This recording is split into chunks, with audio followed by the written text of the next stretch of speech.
subtle trimmings, or do you like lots and lots of trimmings? Well, let's talk about the contrast, in fact, that exists within the royal family. You may have read about this at the weekend. William and Kate, the Duke and Duchess of Cambridge, they've got a lot of tinsel and glitter and cut of trees. Queen goes for something a little bit more subtle. Grant Harrold is a former Royal Butler, a good friend of this programme. Grant, good morning. Good morning, John. Are you well? I'm very well. Are you? I'm good, very well indeed. So is the Queen as traditional as everyone makes out? Absolutely. I mean, with royals, they are very traditional, and of course, as you know, that stems back to Victorian times when Queen Victoria, who was actually the first monarch to bring a Christmas tree into the house, and it kind of stems from the tradition that they go by stems from back then, which is very nice and it's very simple and not too over the top, thankfully.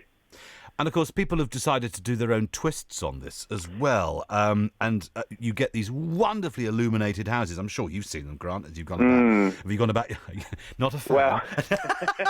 Well, what can I say? I think your room said it all, actually, but carry on.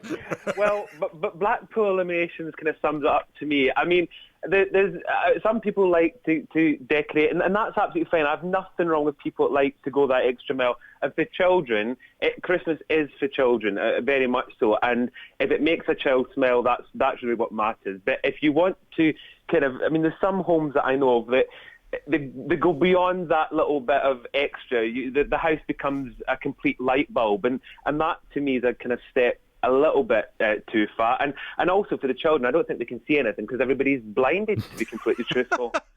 I've passed a house. I mean, there are lots of these houses, and there's a couple of houses which have done it in the past that haven't done it this year. I felt quite let down by that when I've driven past. Oh, they haven't bothered this year.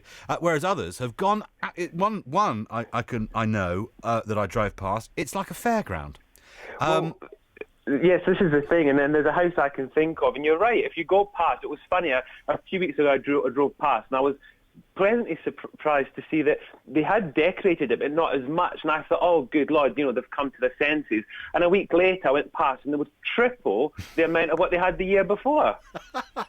So, if you wanted to have a subtle, slightly regal table for Christmas, should you have decorations on it, or should it just be a nicely dressed table with napkins and a tablecloth and what have you? Exactly. I mean, if you want to go for the tablecloth, which I love, a very nothing too glitzy or glamoury, something very, I prefer white tablecloth, but I'm kind of old-fashioned the way I do things.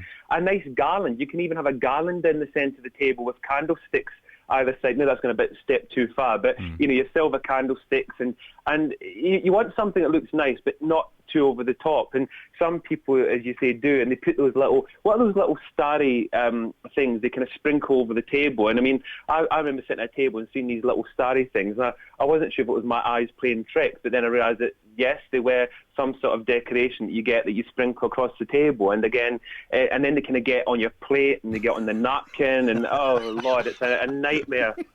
I seem to remember being at a wedding a few years ago where they put those all over the table, and then I ended up spending most of the evening picking them out of my suit.